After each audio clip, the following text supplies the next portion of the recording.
Est-ce que je vais devenir aveugle? C'est la question que se posent les gens atteints de DMLA. On voit ça tout de suite avec mes invités.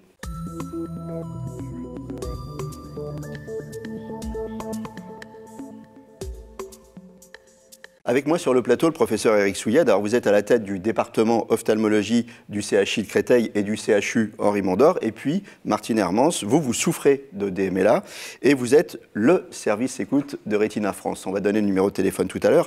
Alors je rappelle un petit peu votre parcours. Vous aviez un voile. Ça vous est arrivé assez jeune, vous aviez un voile en permanence. Et là, vous consultez un ophtalmo qui ne pose pas réellement de diagnostic. Vous allez à Créteil. On vous annonce que vous avez une DMLA, là c'est le coup de massue, boum. Et puis comme vous vous dites, tiens, ils sont peut-être un peu trompés, vous consultez ailleurs, on vous annonce qu'effectivement c'est bien une DMLA, recoup de massue, idée noire, pas le moral, vous perdez votre boulot.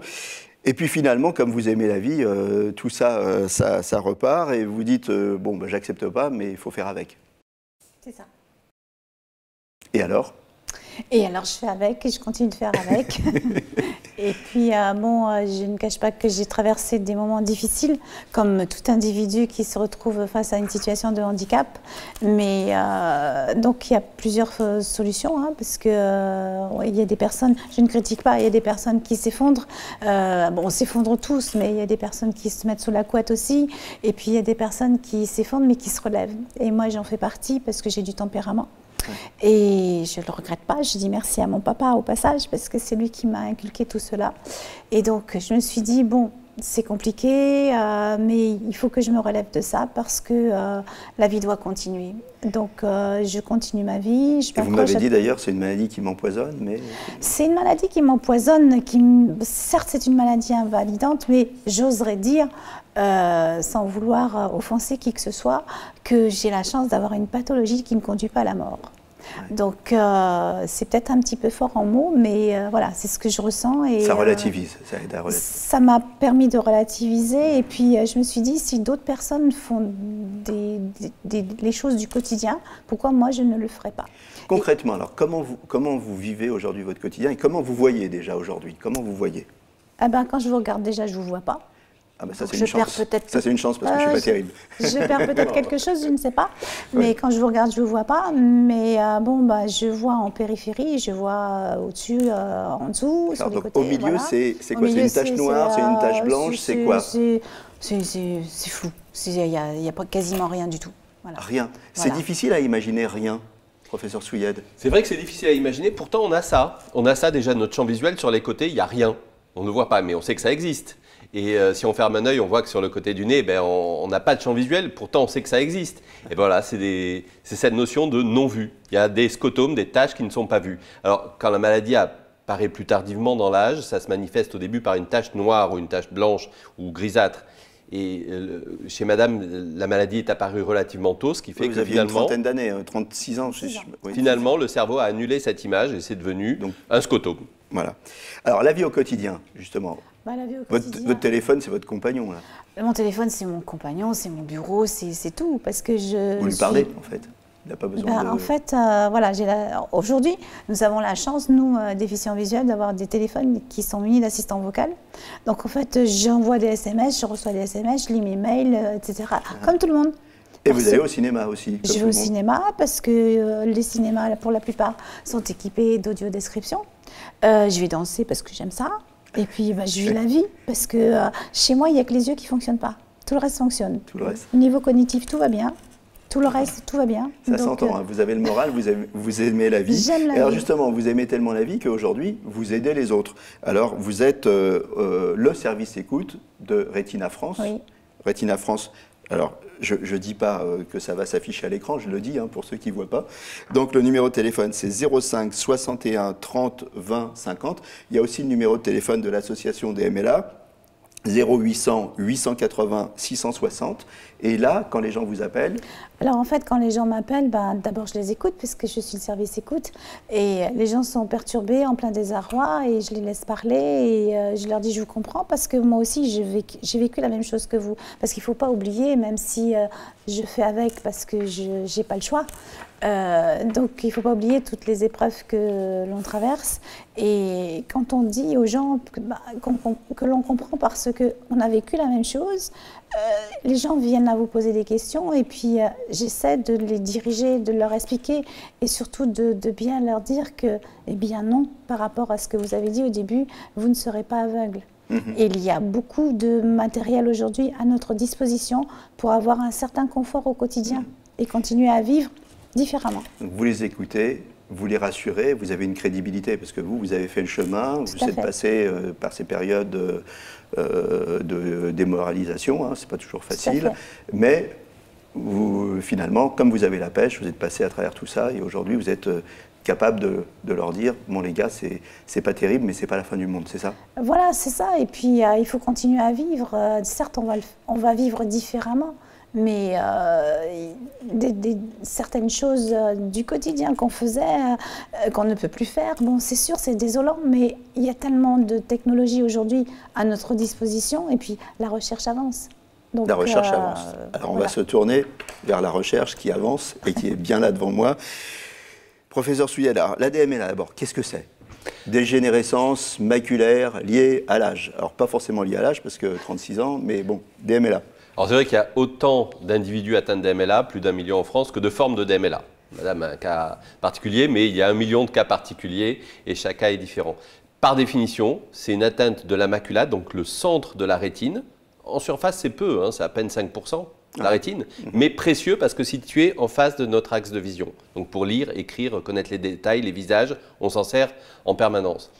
Atteinte de la macula, cet organe si précieux. C'est là que se forment les images, c'est ça? Exactement, c'est là que se forme la précision des images. Atteinte de la macula après un certain âge, après l'âge, on va dire où on devient senior, à partir de 55-60 ans. Les symptômes qui doivent nous alerter? Les symptômes qui doivent nous alerter, c'est tout d'abord une baisse de vision centrale. Lorsqu'on n'arrive plus à lire, écrire ou lorsqu'on ferme, et c'est un test vraiment important. D'ailleurs, les femmes sont plus souvent diagnostiquées précocement que les hommes, parce qu'elles se maquillent, elles ferment un œil puis l'autre. Et lorsqu'on s'aperçoit en fermant un œil qu'il y a une tache au centre de la vision, alors là, il faut alerter, il faut aller voir son ophtalmologiste ou un service d'urgence dans la semaine. Alors, il y a différentes... D'abord, est-ce qu'il y a du retard diagnostique, justement, par rapport à la macula? Est-ce que tous les ophtalmos sont bien au point là-dessus? Le retard diagnostique, c'est le délai entre le moment où le patient va avoir la maladie et où il va aller chez le praticien. Donc, il y a plusieurs étapes. Il y a « j'ai la maladie et je m'en rends compte ». Déjà, avoir la maladie et s'en rendre compte, il y a déjà un retard, d'où l'intérêt du dépistage. Il y a des campagnes de dépistage qui sont faites. La fameuse campagne qui est faite par l'association DMLA chaque année, une semaine dans l'année, où on va faire les ophtalmos font du dépistage. Il y a ce moment du dépistage, avant qu'on s'en rende compte. Dès qu'on s'en rend compte, il faut réaliser que ce n'est pas normal et prendre un rendez-vous rapidement chez un ophtalmo. Bien sûr, on connaît la problématique des rendez-vous rapides. Les secrétaires, la plupart des secrétaires de France ont été formés à ça, à savoir discerner la nécessité d'un rendez-vous rapide ou sinon aller dans un hôpital où il y a des urgences ophtalmo. Différentes formes de DMLA. On parle de sèche et humide. Alors, c'est quoi la différence? Ce sont deux notions effectivement différentes. La forme sèche, il y a une diminution d'épaisseur des tissus, une involution. Dans la forme humide, il y a des vaisseaux anormaux qui prolifèrent et qui vont, ce qu'on appelle les néovaisseaux dans notre jargon, et qui vont donner un œdème, des hémorragies, et donc humide parce qu'il y a de l'œdème. Mais un patient peut avoir les deux formes, soit sur un œil, soit sur l'autre, puisque les facteurs génétiques sont les mêmes. Et même sur un œil, on peut avoir une partie de la rétine qui est sèche et une partie qui est humide. Alors, comment ça se soigne? Est-ce que ça se soigne déjà la DMLA? Alors, on a fait un grand bond en avant il y a une dizaine d'années avec l'apparition de nouvelles molécules qu'on a appelées les anti-VEGF qui permettent de soigner, vous avez raison, soigner, pas guérir, de soigner les formes humides de DMLA. C'est-à-dire ralentir l'évolution, c'est ça? Dans 95% des cas, on peut stabiliser l'acuité visuelle. En tout cas dans la première année, et puis après, tout dépend de la compliance au traitement. C'est déjà un vrai plus, avec des injections dans le blanc de l'œil, on arrive à maintenir... Alors, bien sûr, il est préférable qu'un patient consulte à 8 dixièmes plutôt qu'il ne consulte plus qu'à 1 dixième, mais maintenir ce qu'il a comme vision. Ça, c'est important. Ça, c'est pour la forme exudative, la forme humide. Pour la forme atrophique, on en est encore au stade où, comme on l'était dans la DMLA exudative il y a 20 ans, où il n'y a pas de traitement. Mais il y a plusieurs protocoles thérapeutiques en cours et on a de bonnes raisons de penser que dans 10 ans, dans 20 ans, en tout cas un certain temps, le temps que la recherche avance, on pourra avoir des traitements dans la forme atrophique également. On arrive bientôt à la fin de l'émission. Quelques questions rapides que les gens se posent. Est-ce que j'ai une DMLA? Est-ce que je vais obligatoirement devenir aveugle? Non. Non. Non. Ça, c'est net. Non, non, Voilà. pas obligatoirement devenir aveugle. D'abord, vous ne serez jamais dans le noir. Vous pourrez toujours avoir une vie sociale comme madame, qui fait beaucoup plus d'activités que moi. Un super exemple. Et voilà, vous ne serez pas dans le noir, avoir une vie de déambulation, pouvoir vous déplacer, pouvoir sortir. Et on n'est pas dans le noir dans cette maladie, il faut que ce soit dit. Est-ce qu'il y a un lien entre cataracte et DMLA? Est-ce que j'ai fait une DMLA à la suite d'une opération de la cataracte? Pas du tout. Par contre, c'est un révélateur. La vision baisse. Comme il y a une cataracte, ça fonctionne dans les deux sens. Le patient voit moins bien, c'est comme un rideau, mais on voit moins bien aussi ce qui se passe à l'intérieur de la maison. L'ophtalmo voit moins bien ce qu'il y a sur la rétine puisqu'il y a une cataracte. Donc on enlève la cataracte et là on découvre la DMLA. Voilà, c'est dans ce sens. Moi j'encourage mes patients à se faire opérer assez vite de cataracte parce que le symptôme de la cataracte, ce voile-là, est exacerbé lorsqu'on a des problèmes maculaires. DMLA et écran, on est tous devant des écrans en Aucun permanence. rapport. Aucun rapport. Donc là c'est pareil, c'est clair. DMLA et glaucome. Alors, ce sont deux maladies différentes. La DMLA attaque la vision centrale, le glaucome la vision périphérique. Les symptômes sont vraiment à l'opposé. Ce sont deux maladies séparées et bien entendu, l'un n'empêche pas l'autre. DMLA, cellules souches, thérapie génique, tout ce qu'on entend. Beaucoup de perspectives, de belles perspectives dans cette maladie.